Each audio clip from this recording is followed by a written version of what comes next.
In this video, we will show you how to replace your auxiliary port on this Honda Civic. This will be located in the center of your dash. Let's get into it. All right, friends, let's get started on replacing our auxiliary port. To take this out of here, it's going to come apart in several pieces.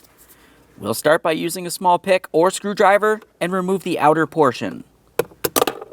Now we'll be using some pliers to pull out the center. Now we'll have a look inside this center area.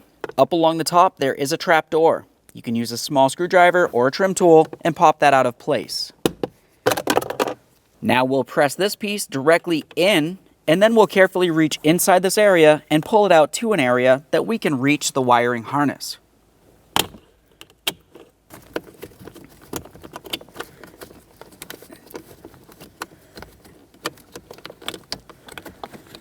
Just pull this up here.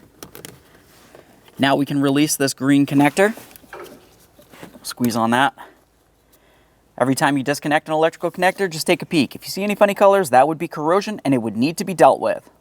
Now we can get ready to install that brand new auxiliary port. Before we put that in place, let's take the wiring and we'll try to bring it down and out through this hole.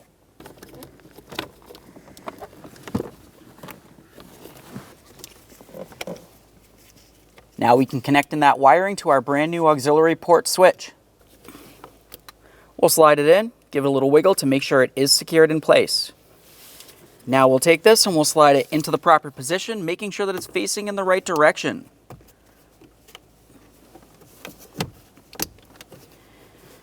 There we are.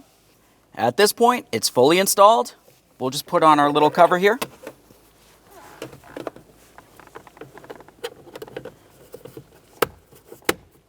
And now you can test its functionality. Aside from that, thanks for watching. When only the best will do, demand TRQ. The only company that lets you view before you do. TRQ is committed to offering the highest quality aftermarket auto parts that are engineered for peace of mind. Thanks for using and viewing with TRQ.